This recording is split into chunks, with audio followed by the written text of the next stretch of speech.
For members of the media on the call, please press *1 at this time to get in the queue to ask questions for Coach Petrino. Coach, before we get to that, your thoughts on last week's game, a 47-14 victory against Texas State?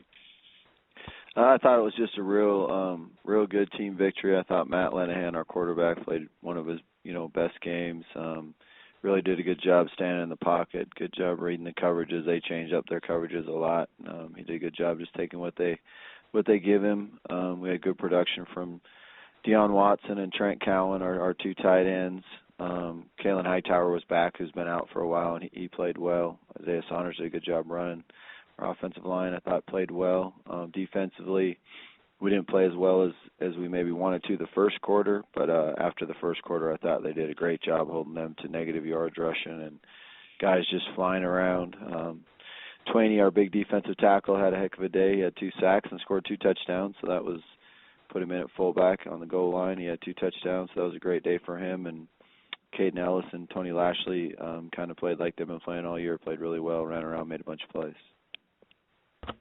Always good to see a big guy score a touchdown as well. Heading into this week, and this week is an open week for you. What's really going to be the goals coming into this week?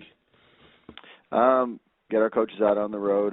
We got in late Saturday night, so they all, got to where they needed to on Sunday. They'll be in schools today and tomorrow. We'll have a practice on Tuesday with kind of just me and the coordinators and the graduate assistants, and then they'll all be back. We'll have 2 good hard practices Wednesday and Thursday, just trying to probably more so go against ourselves on Tuesday and Wednesday, and then Thursday start putting in the game plan for South Alabama, and then just kind of move forward and try to get better and have 2 good weeks of practice. Obviously, South Alabama is a great football team, beat Mississippi State, beat San Diego State, and got a lot of good players, so we just got to come up with the best plan we can and try to go out and execute it. All right, Coach. Thank you very much. We'll go to our first questions from Theo Lawson here. Hey, Paul. How are you? Good. How you doing, Theo? Hey, pretty good. Just now that you've had some time to let this process, considering everything you've been through at this program, how does it feel to get number 6 out of the way now?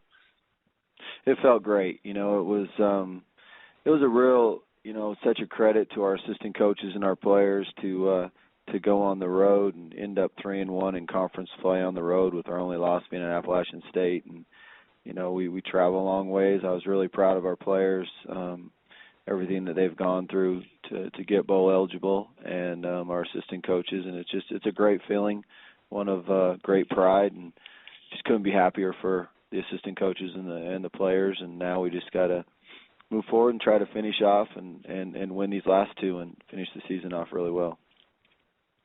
And I know this is always a goal for you guys entering the season, just considering the way you guys did it, going 3-1 on the road in the Sun Belt and getting 6 with 2 games left. Are you almost surprised in the way that they did? You guys were able to do it so efficiently and win so many games on the road this year?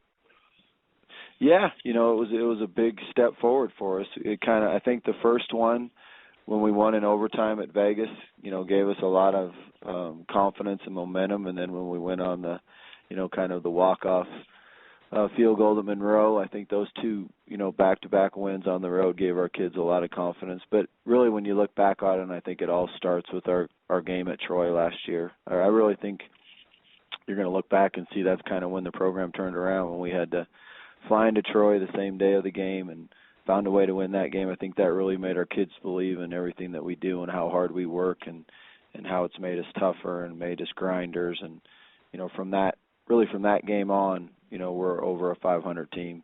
And I think that's kind of when it all started to turn around. And lastly, now you don't have to think about this for a few weeks now, but do you have any preference in which bowl game you guys go to? I know there's one in Arizona that would be a close one. And then all the games in the South, is there any preference for you? Oh, I just love to be in a bowl game. It doesn't, for years as an assistant, probably took it for granted going to bowl games year after year after year. And now having missed a couple in a row, I just want to be in one, and I'll be happy to be anywhere we go. Great. Thank you. Thank you. Thank you, Theo. Coach, one final question before you go. Austin Rico, again, we talk about him every week, but this week he was a Sun Belt Special Teams Player of the Week. I mean, what did you see from him in the game this past Saturday? he's just amazing. You know, he's an unbelievable player, and we do talk about him every week, and we should. And you know, he's clutch. You know, whenever we have to make field goals, he's going to make it. He's going to do a great job kicking off, and then, you know, like I've said forever, I think he's the best punter in the country, not even close.